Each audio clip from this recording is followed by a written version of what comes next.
YouTube channel में आज हम कक्षा 6 के राजस्थान अध्ययन के अध्याय 4 राजस्थान में प्राचीन सभ्यता स्थल का अध्ययन करने वाले हैं। इसमें देखिए बताया गया है कि मानव जब स्वयं के बारे में सोचना छोड़कर दूसरों के बारे में सोचना शुरू कर देता है तब वह समूह में रहकर कार्य करना प्रारंभ करता है। इसी से सभ्यता की शुरुआत होती है। समय के साथ सभ्यता विकसित होती है, किंतु समय परिवर्तन के साथ कुछ सभ्यता नष्ट भी हो जाती हैं, कुछ नया आकार बना लेती हैं। राजस्थान में ऐसी कई सभ्यता और संस्कृतियों के स्थल मरुस्थल और अरावली में नदियों के किनारे मिट्टी में दबे पड़े हैं। राजस्थान में मानव के प्रारंभिक क्रियाकलाप क्या थे, वे कब से प्रारंभ हुए, इसके लिखित साक्ष्य उपलब्ध नहीं हैं। जिस काल का लिखित इतिहास उपलब्ध नहीं होता उसके बारे में उत्खनन से प्राप्त सामग्री के आधार पर ही जाना जा सकता है कि वहाँ पर खुदाई के दौरान क्या सामग्रियाँ मिली थी। उत्खनन से प्राप्त प्राचीनतम साक्ष्यों में आवास स्थल, लकड़ी, अनाज, हड्डी और पत्थरों के अस्त्र शस्त्र और उपकरण प्रमुख है। चूँकि प्राप्त उपकरणों में पत्थर के उपकरणों की संख्या अत्यधिक है, अतः प्रारंभिक युग को प्रस्तर युग कहा गया है। क्योंकि शुरुआती चरण में जो उपकरण मिले हैं वो पत्थरों से निर्मित है और पत्थर को प्रस्तर भी कहा जाता है, इसलिए इस युग को ही प्रस्तर युग कहा गया है। प्रस्तर युग में मानव अपनी आवश्यकताओं पूर्ति के लिए जानवरों का शिकार करता था अथवा जंगलों से कंदमूल एकत्रित कर अपना पेट भरता था, अतः उसने कुल्हाड़ी, गंडासा, छुरा जैसे उपकरण बनाए। मानचित्र 4.1 को देखकर जानिए कि राजस्थान में प्रस्तर युग के ये उपकरण मुख्यतः बनास, गंभीरी, बेड़च और चंबल नदियों की घाटियों और शिलाश्रय में बहुतायत से मिले हैं। प्रस्तर युग के बाद ताम्र कांस्य काल तथा उसके पश्चात लौह युग के अवशेष प्राप्त होते हैं।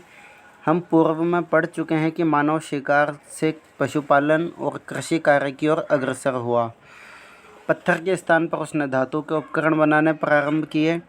धातुओं में सर्वप्रथम तांबे का उपयोग किया गया। ये सबसे इम्पोर्टेंट बात है कि उन्होंने हड़प्पा सभ्यता के लोगों ने सबसे पहले कौन से धातु का इस्तेमाल किया था, वहाँ पे तांबे का इस्तेमाल आएगा।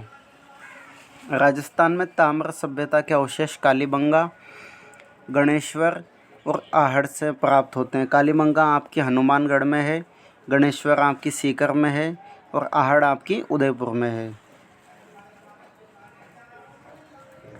यह आपका वो मानचित्र 4.1 जिसके बारे में कहा गया था। सभ्यता के प्राचीन केंद्र आपको ये जो पीलीबंगा और कालीबंगा है ये सब हनुमानगढ़ में है और रंग महल भी आपका हनुमानगढ़ में। यानी आप इनका एक इस तरीके से याद रख सकते हो कि जिनका नाम कलर पे आ रहा है वो आपके हनुमानगढ़ में ही मौजूद हैं। उसके बाद है आपका बड़ा पोल हनुमानगढ़। सोती सभ्यता बीकानेर की है। सुनारी झुंझुनू में है। गणेश्वर सीकर, बेराट अलवर बेराट अपना इसमें जो जयपुर वाला इलाका है वहाँ पे आएगा, क्योंकि इसको बेराट को ना विराट नगर और इसका भी साक्ष्य मिलते कहा गया है। तिलवाड़ा बाड़मेर में है, बागौर भीलवाड़ा में, गिलुंड राजसमंद और यहाँ आपकी आहड़ सभ्यता उदयपुर में आ गई। नगरी चित्तौड़गढ़ में मिलती है सभ्यता, रेड़ टोंक में और नगर भी टोंक में।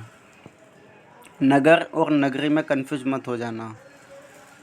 फिर हम बात करते हैं कालीबंगा सभ्यता की।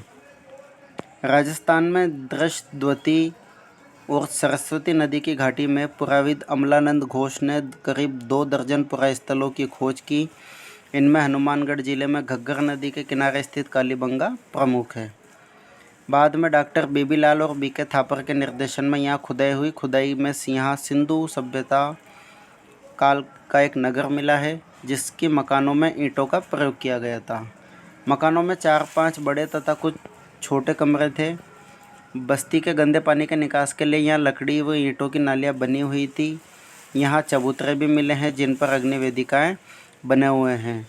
संभवतः यह धार्मिक कार्य हेतु प्रयुक्त होते थे। जो चबूतरे बने हुए हैं वो संभवतः उनको ऐसा लगता है कि धार्मिक कार्य के लिए प्रयुक्त होते थे।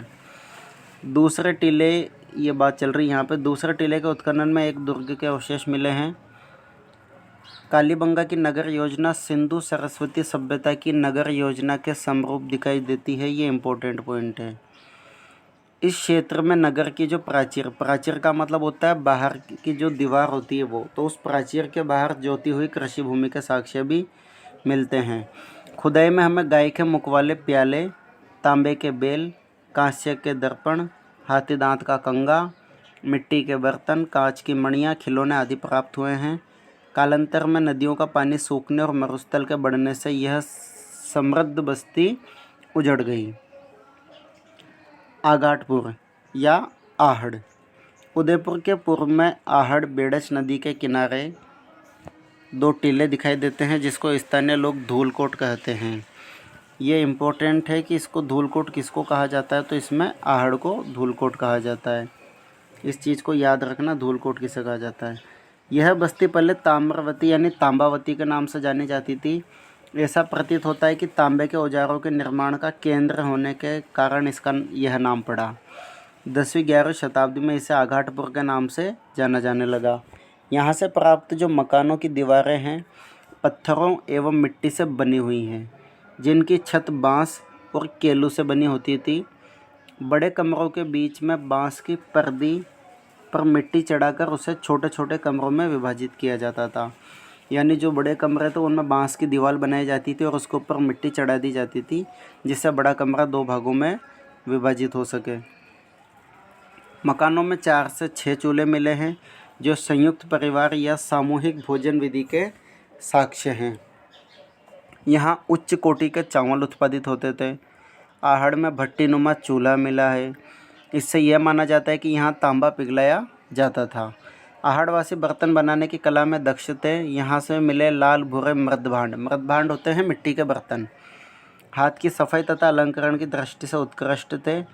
धूलकोट के 1951-52 में हुए उत्खनन में तश्तरियाँ, दीपक, धूपदानियाँ, कटोरियाँ, मटके, कलश, चूड़ियाँ, खिलौने, 26 किस्म के मणिये, 6 तांबे की मुद्राएं और 3 मुहरें प्राप्त हुई हैं।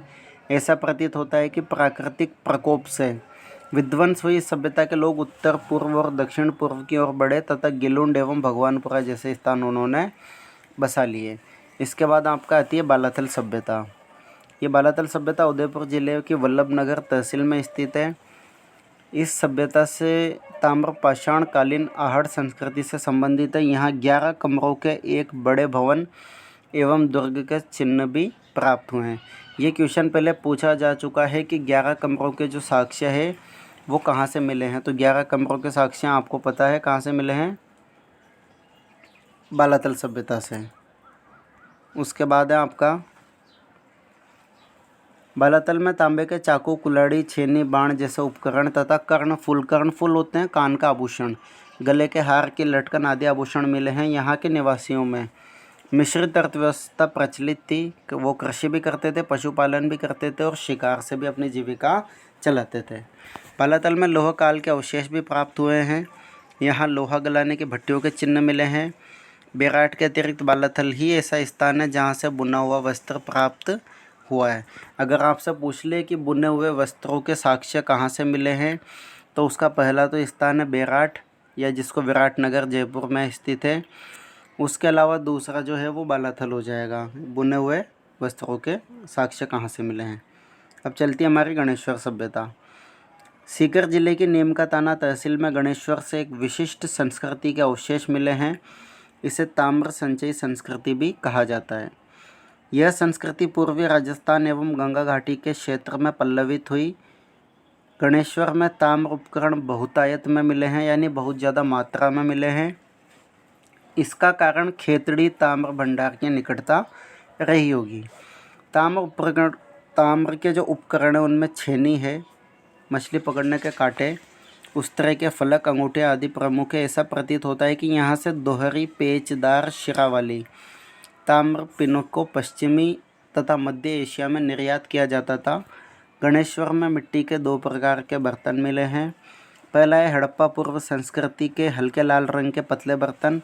दूसरा है लाल चिकनी मिट्टी या विशिष्ट चित्रकारी वाले मजबूत बर्तन। इन बर्तनों में मर्तबान, कलश, प्याले हैं, तसले हैं, ढक्कन है, हांडी प्रमुख है।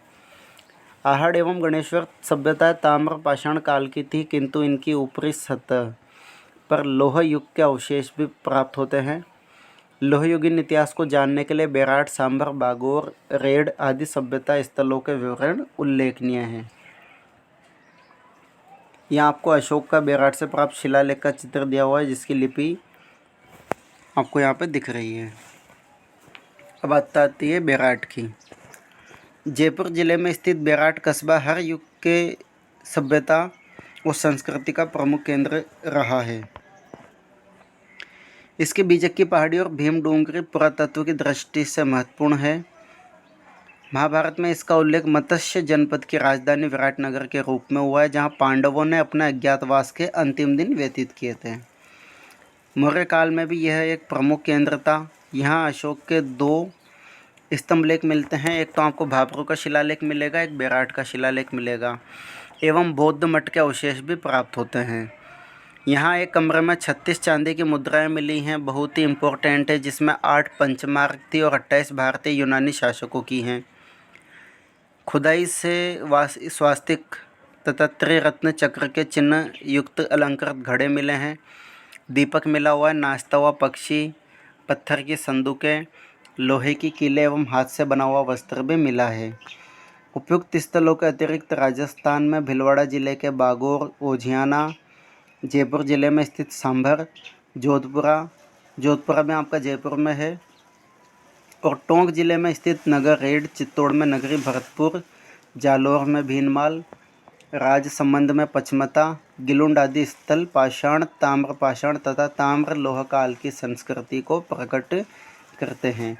यहाँ आपको इमेज दिखाई गई है बेराट का जो बौद्ध मठ है, ये उसका अवशेष है।